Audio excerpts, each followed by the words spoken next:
If you have ADHD and focusing feels unpredictable, exhausting, or almost random, I want to start by saying this clearly.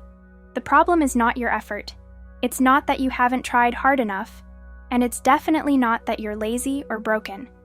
Most ADHD focus advice fails because it's built for a brain that works completely differently from yours.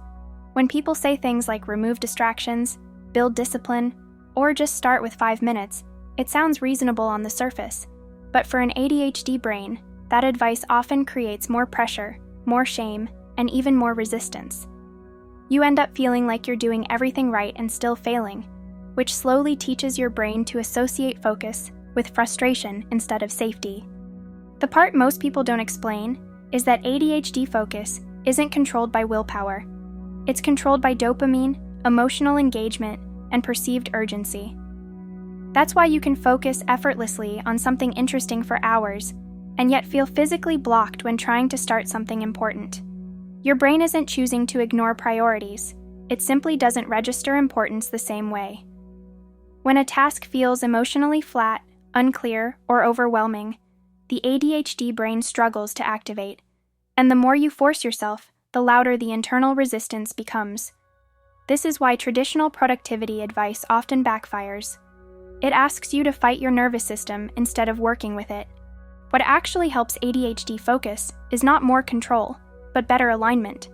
Focus improves when tasks feel emotionally safe, when expectations are lowered just enough to reduce pressure, and when there's some form of external structure supporting your brain. That structure might come from time limits, body doubling, visual cues, or even simply changing the environment so the task feels less heavy. The goal isn't perfect concentration. The goal is reducing friction. When friction goes down, focus naturally follows. This is also why routines that look great on paper tend to collapse in real life. They don't adapt to fluctuations in energy, mood, or mental load, which ADHD brains experience constantly. Another thing that rarely gets talked about is how shame destroys focus. Every time you tell yourself you should be able to do something, your brain interprets that as threat. Threat shuts down executive function. So the more you criticize yourself for not focusing, the harder focusing becomes. Real ADHD focus strategies remove shame first, then build support. They make tasks feel approachable instead of demanding. They allow for inconsistency without turning it into a personal failure. When you stop measuring yourself by how productive you look and start paying attention to how your brain actually responds, everything changes.